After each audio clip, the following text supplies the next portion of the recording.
Yes, students, good morning, all of you. So, students, yesterday we have done the order of reaction and the rate constant, and we have find the unit of the rate constant. Rate constant की हमने unit find करी थी. So, students, today we are going to do a new topic, that is molecularity. What is molecularity? देखिए बच्चों, molecularity क्या होती है? Molecularity is the number of molecule taking part in a reaction. ठीक है ना, एक रिएक्शन में कितने मोलिक्यूल पार्टिसिपेट कर रहे हैं उसको हम क्या कहते हैं? मोलिकुलरिटी. ठीक है ना. तो बेसिकली इसको कैसे डिफाइन करेंगे? The number of molecules participating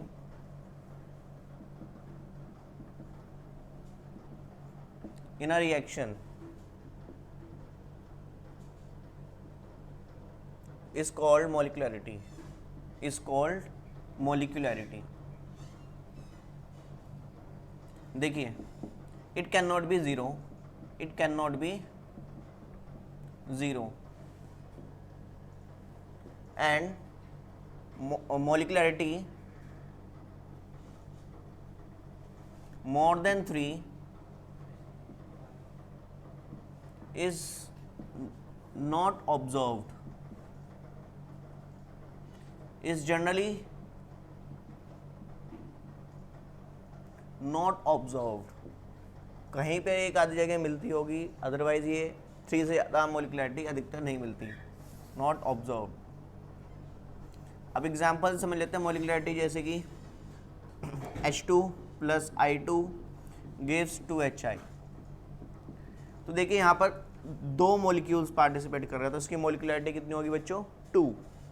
अगर मैं इसको ऐसे लिख दूँ 2HI gives H2 plus I2, सो इसकी भी मोलिकुलरिटी कितनी होगी? 2 हो गई, क्योंकि यहाँ पर ये basically 2 molecule of HI react कर रहे हैं. तो एक रिएक्शन के अंदर कितने मोलिक्यूल पार्टिसिपेट कर रहे हैं उसको हम क्या कहते हैं? मोलिकुलरिटी. चलिए, अब यहाँ पर एक टर्म आती है half life period. Half life period. Half life period क्या होता है बच्चों? हाफ लाइफ पीरियड होता है बेसिकली एक टाइम ड्यूरेशन होता है. ये क्या होता है? Time duration. ठीक है ना, एक टाइम जिस समय में किसी भी चीज़ की कंसंट्रेशन जितनी स्टार्टिंग में थी उसके आधी हो जाए.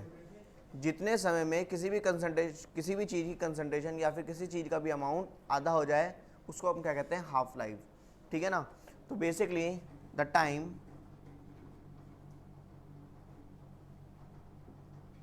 during which the concentration of the reactant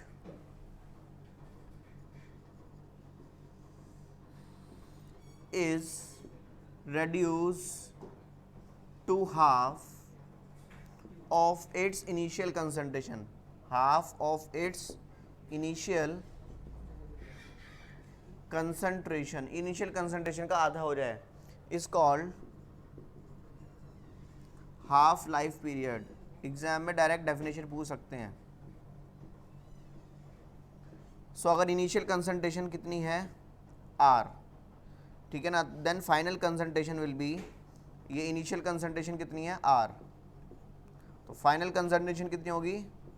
R/2. Is it clear? तो इस तरीके से हम हाफ लाइफ पीरियड निकालते हैं. अब देखिए बच्चों, डेरिवेशन करना है इंटीग्रेटेड रेट इक्वेशन का. ठीक है ना. बेसिकली हमको यहाँ पर डेरिवेशन के थ्रू हमको क्या करना है? इंटीग्रेटेड रेट इक्वेशन निकालनी है. ठीक है ना, और उसमें हाफ लाइफ निकालनी है. Derivation of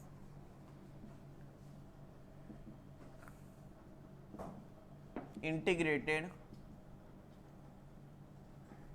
rate equation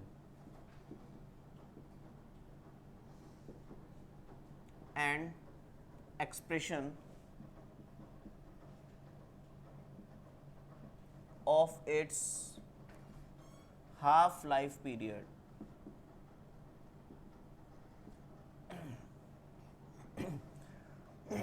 First of all, we will do for the zero order reaction.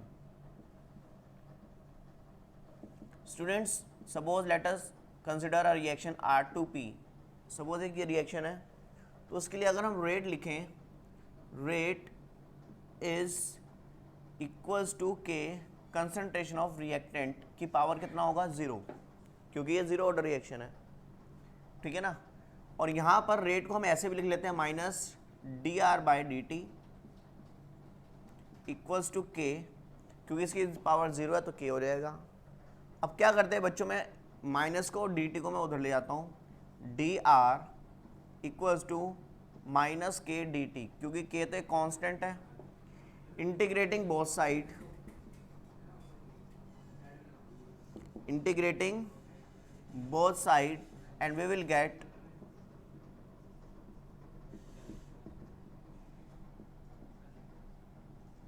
this expression. Now as you know that integration of dx is equals to x, so integration of dr क्या होगा r equals to minus, और k constant है बाहर आ जाएगा, तो dt का क्या होगा t, और एक कांस्टेंट आ जाता है बच्चों c, आप लोगों को पता है इंटीग्रेशन कांस्टेंट। अब यहाँ पर बेसिकली क्या करना है बच्चों, इस c की वैल्यू निकालनी है। So let at t equals to 0 जो कंसंट्रेशन है वो इनिशियल कंसंट्रेशन आपकी कितनी है आर नोट, ठीक है ना, इनिशियल कंसंट्रेशन कितनी है आर नोट। तो यहाँ पर टाइम 0 पर, तो यहाँ पर टी 0 पुट करते हैं तो ये 0 हो जाएगा, यहाँ पे आर नोट पुट कर देंगे,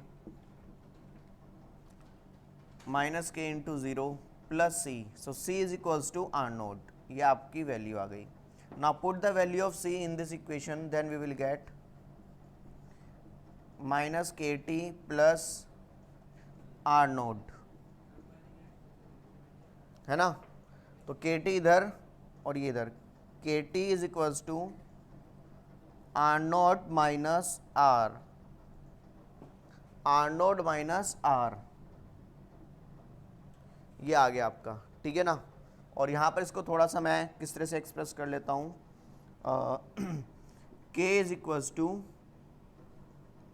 are naught minus R upon T. So this is a formula to calculate the rate constant for a zero order reaction. Is it clear? अब यहाँ पर स्टूडेंट हम एक ग्राफ बनाएंगे, बेसिकली ग्राफिकल रिप्रेजेंटेशन करना है हमको।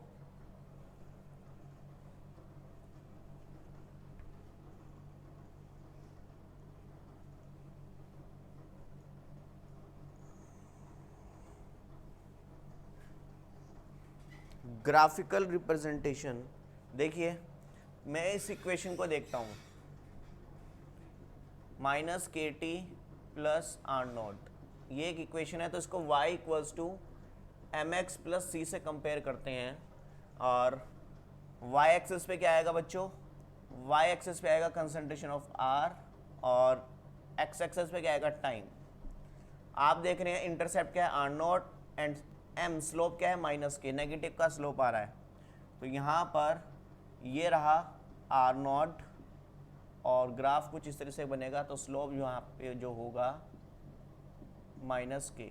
ये आपसे एग्जाम में बहुत बार पूछ लेते हैं, ध्यान से देख लो। जीरो ऑर्डर में जो ग्राफ बनता है वो concentration of R versus time के बीच में बनता है। चलिए now half life period, half life period students, हमको हाफ लाइफ पीरियड कैलकुलेट करना है। तो देखिए half life t equals to half, उस समय पर जो कंसंट्रेशन होगी फाइनल कंसंट्रेशन वो इनिशियल कंसंट्रेशन के क्या हो जाएगी, हाफ हो जाएगी। Is it clear? तो देखिए अब हम क्या करते हैं, यहाँ पर इस फॉर्मूले के अंदर पुट करते हैं k is equals to initial concentration तो आर नोट है, और फाइनल कंसंट्रेशन कितनी हो जाएगी आर नोट बाय 2, क्योंकि ये तो फाइनल कंसंट्रेशन है। टाइम टी हाफ पर जो फाइनल कंसंट्रेशन है इतनी हो गई, upon T half. So T half is equals to, इसको हम सॉल्व करेंगे तो यहाँ पर आएगा आर नॉट बाई 2 अपॉन के, तो 2 नीचे आ जाएगा, तो T half is equals to R naught upon 2k। So by this way we will calculate the half life for the zero order reaction. Is it clear students? So this is the derivative form of integrated rate equation. Is it clear students? Derivation of integrated rate equation, sorry क्या है बेसिकली? Derivation of integrated rate equation. And we also express the half life period of zero order reaction. So students, बहुत बार exam में इससे related, इस graph से related question आ जाता है और इसका डेरिवेशन भी आ जाता है. न्यूमेरिकल्स अभी हम डिस्कस करेंगे. Tomorrow we will do derivation of integrated rate equation for first order reaction. After that we will do some numerical based on it. Is it clear? So it is enough for today. So thank you all of you.